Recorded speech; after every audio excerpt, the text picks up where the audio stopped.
जो मजहब पे बात आएगी तो वहाँ फिर जो सच्चा मुसलमान होगा तो उसको फिर उस बात पे बात तो करनी चाहिए ना। जब हम अपने दीन की बात नहीं कर सकते, जब अपना हिंदू अपनी धर्म की रक्षा नहीं कर सकता है, तो वो दूसरे के मजहब को ठेस पहुंचाना बहुत बड़ा एक जालिम का काम है। हिंदू मंदिर में जाता है तो उसको कौन मना करता है मंदिर में मत जाओ। मस्जिद में कोई नमाज पढ़ता है तो सदियों से आज तक, अंग्रेजों से हमने आज़ादी ली, क्या उसमें हिंदुओं ने ज़्यादा कुर्बानी दी? क्या उसमें मुस्लिम ने भी कुर्बानी दी, तब जाके ये देश, तब इसका नाम पड़ा है हिंदुस्तान। और उसके बीच में अगर कोई आदमी अपनी आवाज़ को बुलंद करता है तो उसको पीएसए लगाया जाता है, तो ये भी बहुत बड़ा बेइंसाफी है। कोई देशद्रोही नारा नहीं उसने मारा, कोई हक मांगा। हाँ, अपना हक मांगा कि अगर उधर 20 लाख दिया, इधर क्यों 3.5 लाख दोगे। तो जो आदमी उस आवाज़ को बुलंद करेगा उसको अगर एडमिनिस्ट्रेशन पीएसए लगाती है, पीएसए के तहत बंद करती है जेल में, ये तो बड़ी बेइंसाफी है। आप देख रहे हैं न्यूज़ सैर इंडिया और मैं हूं अरफाज अमडैंग। आज की खास मुलाकात में हमारे साथ मौजूद हैं मोहम्मद सलीम भट्ट साहब, जो कि बीजेपी सीनियर नेता हैं डिस्ट्रिक्ट रामबन से। सर, स्वागत है आपका न्यूज़ सैर इंडिया में। सर, आपका भी बहुत बहुत धन्यवाद। आपने भी एक हमारे बनाल की तरफ तवज्जो दिया, बहुत बहुत शुक्रिया। सलीम साहब, भारतीय जनता पार्टी ही क्यों? सर देखो, मैं पहले एलजेपी में था, लोक जनशक्ति पार्टी में था। मैंने 2008 में इलेक्शन भी लड़ा था। उसके बाद जब मैंने देखा मेरे गरीब का काम तो यहाँ और कोई पार्टी करने वाली है नहीं, तो मैंने मुनासिब समझा कि मैं एक मजलूमों को, गरीब का, किसी अंधे का, किसी प्यासे का काम करूं।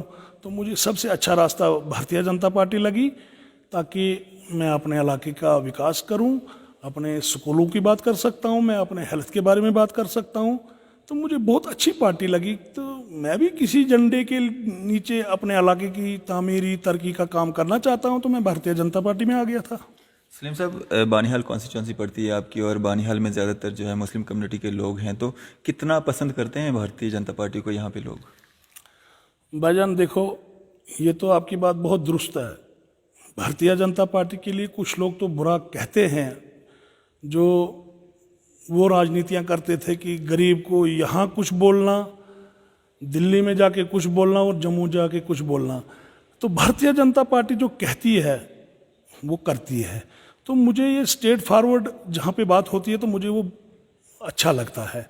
मैं भी चाहता हूँ कि हम भी भारतीय जनता पार्टी के झंडे के नीचे अपने इलाके का विकास कर सकते हैं, मगर अगर वो सच्चे इंसान हो, सच्चे मोमिन हो। ये नहीं कि कांग्रेस के कौन से दरसगाह कहीं पे चल रहे हैं, एनसी ने कौन से दरसगाह यहाँ चलाए। हाँ, उन्होंने चलाया, एनसी ने पोटू लगाया, एनसी के टाइम में पोटू का लागू हुआ था जम्मू कश्मीर में, तो उन्होंने जेल भर रखे, बहुत अच्छा काम किया उन्होंने। उसके बाद जो कांग्रेस की सरकार आई तो उन्होंने कब्रिस्तान भर रखे। अब मुझे लगता है कि बताओ ये कौन से वफादार थे मेरे मुल्क के, चाहे एनसी को ले लो, चाहे कांग्रेस को ले लो, चाहे पीडीपी को ले लो। इन्हीं लोगों की देन थी ये जम्मू कश्मीर में, जो मेरे नौजवानों को गुमराह करके पूरे, मैं कहता हूं जम्मू कश्मीर में जितने जाना जाया हो चुकी, मतलब कोई कब्रिस्तान नहीं है जो बर नहीं रखे इन लोगों ने। तो मुझे बड़ा अफसोस है ये। अगर ये कहते हैं कि दफ़ा 370, अगर ये इतने वफादार होते, एनसी हो, कांग्रेस हो, पीडीपी हो, तो इन दफ़ा 370 को इन लोगों ने उस ढांचे को मजबूत क्यों नहीं रखा था? यही सियासत ये करते थे, दिल्ली में एक बयान, कश्मीर में दूसरा बयान और जम्मू में तीसरा बयान। तो भारतीय जनता पार्टी ने उसको जड़ से उखाड़ के, जो एक दूरी थी एक गरीब की और एक सेंटर के साथ, इनका हमने नाता जोड़ा ताकि गरीब भी अपनी बात सेंटर तक पहुंचाए, और हमने उसको जड़ से उखाड़ के साइड पे कर दिया। हमने डायरेक्ट एक गरीब के साथ राब्ता किया। देखो आज मोदी जी के नेतृत्व में कम से कम 126 स्कीमें जो मोदी जी ने लॉन्च की है वो मेरे गरीब तक डायरेक्ट पहुंच रही है आज की डेट में। देखो, गैस मुहैया किया मोदी जी ने किया, मकान मुहैया किए तो मोदी जी के नेतृत्व में आए। जितनी स्कीमें आई, गरीब को एक पैसा उसके अकाउंट में पड़ता है, 2000, 4000, 5000। मुझे बताओ कौन सी सरकार ऐसी आज तक आई थी जिसने मेरे गरीब तक वो पैसा पहुंचाया था। एक सेंटर की स्कीम को हमने गरीब तक पहुंचाया।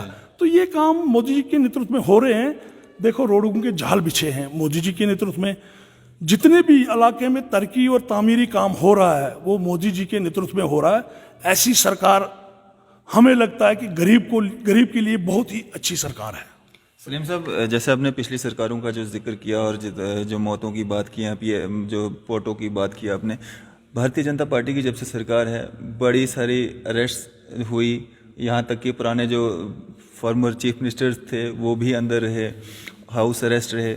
काफ़ी लोग हैं, सोशल एक्टिविस्ट हैं, पत्रकार हैं, वो भी मतलब जो हैं जेलों में रहे।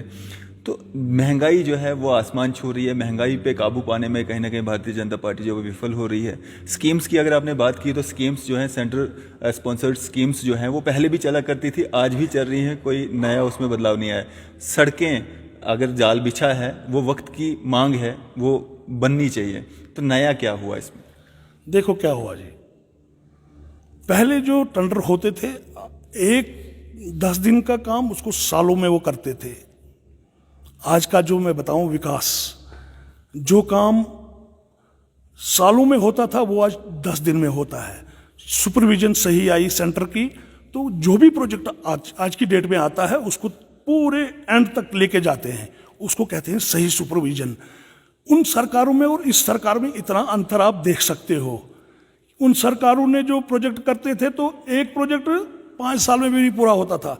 आज की जो सरकार है इसमें 1 साल का टाइम दिया जाता है, 5 महीने का टाइम दिया जाता है, 2 साल का टाइम दिया जाता है। तो उस सरकार में और इस सरकार में बहुत अंतर आपको मिलेगा। देखो जो रास्ते बनते थे वो बनते थे अच्छे अप्रोच वालों के लिए। अगर कोई रास्ता बनाना होता था, कोई साइड की जो दीवारें होती थी वो एक गरीब का हक है, जिसको कोई मतलब कोई इनकम सोर्स नहीं है, वो तो उस मेरे गरीब तक कैसे पहुंचता, वो इस सरकार ने पहुंचाया। बाकी सरकारों का क्या काम था, मकान किसी गरीब के नाम पे आता था, वो खाता था एक अच्छा आदमी जो पढ़ा लिखा था, जो एक ऑफिसर टाइप होगा, वो पैसा उधर डाइवर्ट करते थे। और इस सरकार ने क्या किया, सीधा गरीब तक पहुंचे। उन सरकारों में और इस सरकार में बहुत मतलब फर्क है मेरे हिसाब से, जो मुझे दिखने को मिला आज तक। भारतीय जनता पार्टी के एक सिपाही के नाते जो काम कर रहा है, मुझे जहां तक दिखता है कि बहुत अच्छे काम मोदी जी ने किए। देखो जो पिछली सरकारों ने जो दिल्ली से पैसा आता था वो आता तो गरीबों के मतलब लिए, स्कूलों के लिए, हेल्थ डिपार्टमेंट के लिए।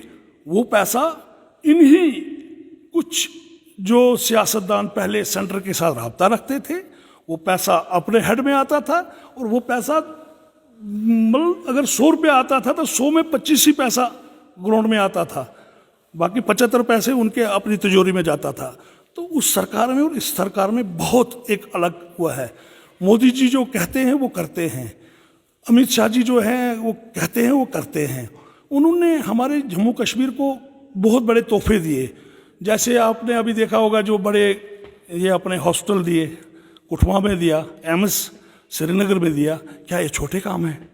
कुछ काम किए, ये नहीं कि जो तो पिछली कांग्रेस के टाइम में ही सैंक्शन हुए थे। नहीं, सैंक्शन तो हुए थे मगर ढांचा तो उन्होंने बनाया था, खाली फ्रेम बनाया था उसको, मगर पुशअप नहीं किया था।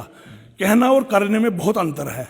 जो हमारी सरकार में जो प्रोजेक्ट आज की डेट में बनते हैं, जो दिल्ली से निकलेगा वो तुरंत उस पर काम होगा, उस पर सुपरविजन होगा।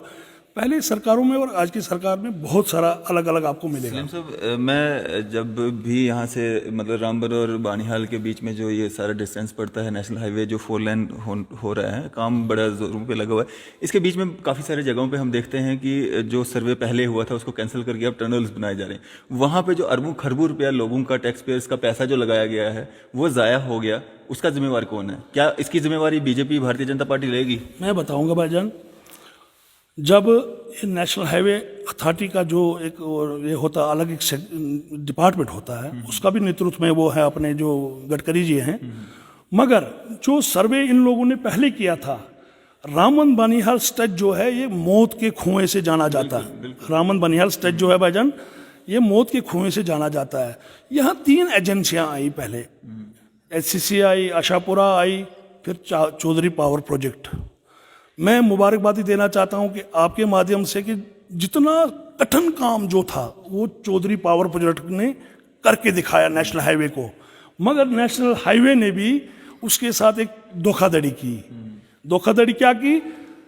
चौधरी साहब की एक मिस्टेक ही मैं मानूंगा कि जो उसने गलत किया कि उसने किसी के नाम पे काम लिया और अपना जितना जरूरत से ज्यादा उस प्रोजेक्ट पे पैसा लगाया। उसके साथ भी एचसीसी ने गलत किया। एचसीसी ऑलरेडी ब्लैक लिस्ट हो गई थी और चौधरी साहब को फंसा दिया इन लोगों ने। अब एनएचआई को ये मैं कहता हूं कि इससे अच्छा ठेकेदार कहीं वर्ल्ड में नहीं मिलेगा जो चौधरी पावर प्रोजेक्ट के नाम से प्रोजेक्ट बना रहे हैं।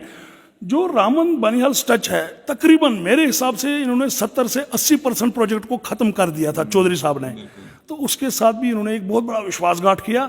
मैं एनएचआई को, मैं नेशनल हाईवे अथॉरिटी को कहना चाहता हूं आपके माध्यम से, और अपनी सेंटर पूरी टीम को ये कहना चाहता हूं कि जितना अच्छा चौधरी पावर प्रोजेक्ट ने एक नेशनल हाईवे पे ध्यान दिया था, मुझे लगता दूसरी कोई भी एजेंसी ऐसी नहीं होगी जो इस प्रोजेक्ट को बनाएगी।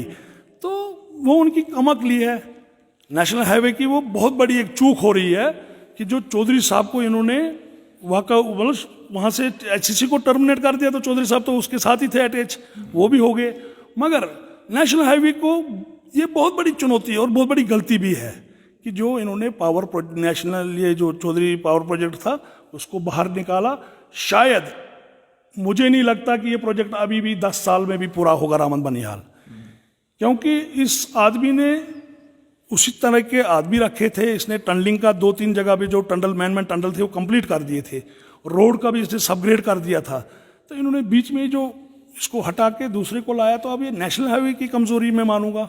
नहीं, आपने उस बात का जवाब नहीं ना दिया, लेकिन जो इसका अरबों खरबों रुपए का जो नुकसान है, जिसका खामियाजा कहीं ना कहीं आम जनता को महंगाई के रूप में मिलता है, गिफ्ट के रूप में, दिवाली गिफ्ट या ईद होली दिवाली जो भी है उसका गिफ्ट मिलता है, आम जनता पे उसका बोझ पड़ता है, महंगाई होती है और टैक्स पेयर्स का ये पैसा होता है, उसकी भरपाई मतलब लोगों ने करनी है। उसका जिम्मेवार मतलब बीजेपी इसकी जिम्मेवारी लेती है कि ये हमारी गलती से हुआ है? नहीं, बीजेपी कैसे लेगी? देखो प्रोजेक्ट को देख रहा है कौन? हमारे उसमें भी मिनिस्टर हैं, मगर ये नेशनल हाईवे मतलब सेंटर इसको देख रही है। नेशनल हाईवे अथॉरिटी को सेंटर ही देख रहा है ना।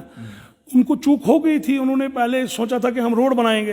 रोड तो मतलब एक पहाड़ को, चट्टान को हम नीचे से उसका मतलब जो पैर होते हैं उसको हम खोल देंगे तो वो चट्टानें तो चलेंगी ना। वो एक चूक ही मानेंगे। नेशनल हाईवे अथॉरिटी से चूक हो गई कि अगर इन्होंने पहले ही रामन बनिहाल स्ट्रेच को टनलिंग का काम दिया होता या रोड के बाहर से इन्होंने एक फ्लाईओवर टाइप जैसे अभी इन्होंने दिया वैसे देते तो शायद ये रोड बहुत जल्दी तैयार भी हो गया होता। गलती हुई है। हाँ, चूक तो हुई है नेशनल हाईवे अथॉरिटी से, इसमें कोई दो राय नहीं। अभी एक मसला और भी यहाँ पे सामने आ रहा है, क्योंकि नेशनल हाईवे का काम लगा हुआ है तो लोगों की ज़मीनें जो हैं उसमें आ रही हैं। तो काफ़ी सारी शिकायत ये भी आती है कि जो कंपनसेशन लोगों को मिलता है ज़मीन का, उसमें भी बहुत ज़्यादा भेदभाव देखने को मिलता है। और बहुत सारी ज़मीनें ऐसी भी हैं, कुछ ज़मीनें ऐसी भी हैं, कुछ इस तरह की भी शिकायत आती है कि कंपनसेशन उनको जो कहा गया था वो अभी तक उनको नहीं मिला है। ये ऐसा क्यों हो रहा है?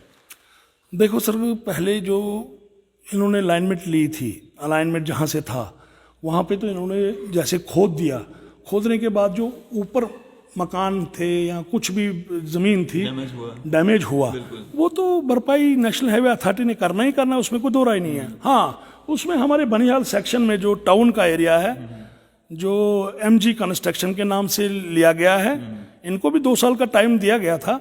उसमें से इनको मुझे लगता है कि 1-1.5 साल तो हो ही गया, अभी तक कोई 10% काम भी नहीं हुआ। मैं इनको यही कहूँगा कि इसमें अगर डीसी साहब हमारे हैं, वो इलाके के अपने डिस्ट्रिक्ट के मालिक होते हैं, अगर वो इंटरेस्टेड होते या हो सकते हैं, अगर वो इस पे इंटरेस्ट देंगे तो मुझे नहीं लगता कोई प्रोजेक्ट भी उसमें कोई वो रहेगा। उसमें यही है कि जो इन लोगों ने पहले अवार्ड निकाला था, एक जमीन एक ही किस्म है, उसको एक को 20 लाख दिया गया, एक को 3.5 लाख रुपया दिया गया। ये तो पर कनाल 20 लाख रुपया पर कनाल दिया गया। जमीन सेम, एरिया भी सेम, वो भी म्यूनिसिपलिटी में वो एरिया आता है, वो भी एरिया म्यूनिसिपलिटी में आता है। तो एक को 3.5 लाख रुपया पर कनाल दिया गया, एक को 20 लाख रुपया दिया। ये तो सौतेला सलूक तो मैं मानता हूँ। मैंने डीसी साहब से भी इसके बारे में बात की थी, मैंने अपने सरकार से भी इसके बारे में हमने लेटर दे दिया है, ऊपर जी डॉक्टर जितेंद्र जी को दिया है, रविंदर जी को दिया है, अशोक कोल जी को दिया है कि सर यहाँ सौतेला सलूक हो रहा है। अगर एक ज़मीन को 20 लाख आप दोगे, एक ज़मीन को आप 3.5 लाख, ये तो सौतेला सलूक है। कश्मीर में जिस ज़मीन पे भांग उबलती है, भांग, उसको इन्होंने 30 लाख 35 लाख दिया। और यहाँ जो गरीब लोग हैं, जो ज़्यादा बोलचाल नहीं रखते हैं, तो यहाँ के साथ तो बहुत ही बड़ा बेइंसाफ़ी हुई है। और मैं मानता हूँ कि मेरी सरकार में मेरे लोगों के साथ सौतेला सलूक होगा तो ये तो बहुत बड़ी बेइंसाफ़ी होगी। मैं अपनी सरकार को भी इल्तिजा करता हूँ, जितने भी हमारे चाहे सेंटर में बैठते हैं, चाहे जम्मू में बैठते हैं, चाहे डिस्ट्रिक्ट में बैठते हैं, उनसे भी मैं आपकी वसादत से इल्तिजा करूँगा कि ये सौतेला सलूक नहीं होना चाहिए। 3.5 लाख और 20 लाख ये तो सौतेला सलूक है। मैं खासकर आपकी वसादत से एलजी साहब से भी गुजारिश करूँगा और अपने डीसी साहब से भी गुजारिश करूँगा। डीसी साहब, ये परिवार आपका ही परिवार है। अगर एक परिवार, एक बच्चे को आप 20 लाख रुपया दोगे तो एक बच्चे को आप 3.5 लाख दोगे, ये तो सौतेला सलूक होगा। मैं डीसी साहब से पुरजोर अपील करता हूँ आपकी वसादत से, सर इस मैटर को देखा जाए। और ये नेशनल प्रोजेक्ट है, ये हमारे बच्चों के काम आएगा। ये नेशनल प्रोजेक्ट ये भी बहुत जल्दी बनना चाहिए, इसमें कोई दो राय नहीं है। मगर साथ साथ जो यहाँ का ज़मींदार है, जो नौजवान लड़का पढ़ा लिखा है, उसको भी उसमें जॉब मिलना चाहिए। तो मेरी यही सरकार से गुजारिश रहेगी, अपने डीसी साहब से गुजारिश रहेगी, हमारे डॉक्टर जितेंद्र जी एमपी साहब है, उससे भी यही गुजारिश रहेगी। और जो गडकरी जी हमारे इस रोड इस सेक्शन को देखते हैं, मैं उनसे भी पुरजोर गुजारिश करता हूं कि एक मैं छोटा सा कार्यकर्ता हूं भारतीय जनता पार्टी के, उसी हैसियत से मैं अपनी सरकार से इल्तिजा करूंगा कि मेरे लोगों के साथ सौतेला सलूक ना हो, मेरे गरीब के साथ भी सही इंसाफ हो। जो हिंदुस्तान के आईन ने हमको दिया है, हमारा नारा है सबका साथ सबका विकास, तो उसमें अगर किसी को 20 लाख मिलेगा और किसी को 3.5 लाख, तो ये तो बेइंसाफ़ी होगी। तो मैं आपकी वसादत से, अपनी सरकार से, अपने जितने पार्टी के हाईकमांड है, उनसे भी पुरजोर अपील करता हूँ कि डीसी साहब को एक गाइडलाइन मिले ताकि मेरे गरीब को भी 20 लाख का जो रेट है वो मिलना चाहिए। यूटी के हिसाब से जो आजकल लैंड का रेट हुआ है, उसके हिसाब से मेरे गरीब को भी मिलना चाहिए। और उसके बीच में अगर कोई आदमी अपनी आवाज़ को बुलंद करता है तो उसको पीएसए लगाया जाता है, तो ये भी बहुत बड़ा बेइंसाफ़ी है। कोई देशद्रोही नारा नहीं उसने मारा, कोई हक मांगा। हाँ, अपना हक मांगा कि अगर उधर 20 लाख दिया, इधर क्यों 3.5 लाख दोगे। तो जो आदमी उस आवाज़ को बुलंद करेगा, उसको अगर एडमिनिस्ट्रेशन पीएसए लगाती है, पीएसए के तहत बंद करती है जेल में, ये तो बड़ी बेइंसाफ़ी है। मैं फिर आपकी वसादत से डीसी साहब से, अपने यहाँ की जितनी भी एजेंसियाँ, उनसे भी पुरजोर अपील करता हूँ कि उस आदमी को छोड़ा दिया जाए ताकि वो अपने परिवार को पाले, अपने बच्चों की परवरिश को देखे। नहीं तो उसके बच्चों की परवरिश कौन करने वाला है। जिस आदमी को हम उठा के जेल, जो अपनी आवाज़ को बुलंद करेगा अपने हक के लिए, अगर हिंदुस्तान के आईन ने हमको ये हक दिया है, अपनी आवाज़ आप बुलंद कर सकते हो, मगर जो आवाज़ उठाने वाला उसको एकदम पीएसए के तहत बुक किया जाए, ये तो बहुत बड़ी बेइंसाफ़ी है। मैं आपकी वसादत से डीसी साहब से फिर अपील करूंगा कि एक बार किसी आदमी को माफ़ करना चाहिए, एक बार उसको जीने का मौका देना चाहिए। हाँ, उसके बाद अगर वो हमारे देश के खिलाफ जाता है तो उसको फिर जेल के अंदर डालने का पूरा अधिकार है आपको। सलीम साहब, अब आपके ही एक पार्टी के जो सीनियर नेता हैं विक्रम सिंह रंधावा, उनके द्वारा एक विवादित बयान दिया गया था मुस्लिम कम्युनिटी को लेके। क्या बानिहाल में भी कुछ रोष दिखा था उस तरह का? क्या बीइंग अ मुस्लिम आपको भी फील हुआ था कि हमारे इस नेता को इस तरह की बयानबाजी नहीं करनी चाहिए थी, और जो एक्शन लिया गया क्या वो काफ़ी है? देखो भाईजान, ये तो बड़े हाई लेवल की बात है। ठीक है, हम मुसलमान हैं, जहाँ नारे तकबीर का नारा लगेगा वहाँ हमारे बच्चे भी कुर्बान हो जाएं तो हमें कोई वो नहीं होगा। सच्चे दिल से अगर कोई मुसलमान है, और रहते भी हैं हिंदुस्तान में हमारे मुसलमान भाई, किसी को दिल को ठेस पहुंचाना, उसको तो मैं ये नहीं कहूँगा। सियासत अलग चीज़ है, बिल्कुल। सियासत इबादत में मानी जाती है। अगर कोई करे, अगर कोई कसाई की दुकान भी खोल के रखे तो उसे कौन मना कर सकता है। जन्नत भी है और जहन्नम भी है, नरक भी है और स्वर्ग भी है। हिंदू के लिए नरक और स्वर्ग, मुसलमान की जन्नत और जहन्नम। अब वो कौन सा रास्ता इख्तियार करेगा? अगर उसने ऐसा बोला हमारे दीन के खिलाफ, इस्लाम के खिलाफ, मैंने भी वो वीडियो देखी कि नमाज पढ़ते हैं, वहाँ रास्ते में पढ़ते हैं, वो कर रहे हैं, टेढ़ा होके पढ़ते हैं। मुसलमानों के साथ ऐसे करना चाहिए, वैसे नहीं, ऐसा वो हिंदुस्तानी हो ही नहीं सकता। वो आदमी जो अपने देश में मुसलमानों को बांटे, हिंदू को बांटे, सिख को बांटे, नहीं, वो असली हिंदुस्तानी हो ही नहीं सकता। वो हमारे परिवार का, हमारे घर का बहुत बड़ा नुकसानदेह आदमी है। तो उसको फिर पार्टी ने देख लिया होगा, पार्टी अपने हिसाब से देखती है, जिससे हमारे घर में ये हिंदुस्तान में ये कमल का फूल जो है, ये गुलदस्ता के नाम से जाना जाता है हमारे J&K में। इसमें तरह तरह के फूल रहते हैं, हिंदू भाई भी रहता है, मुस्लिम भी रहता है, ठाकर भी रहता है, सिख भी रहता है, क्रिश्चियन भी रहता है। इसका नाम है गुलदस्ता। तो इसमें जो भेदभाव डालेगा, तो मुझे नहीं लगता कि वैसे आदमी के साथ हमारा उठना बैठना रहना चाहिए, तो ना रहेगा।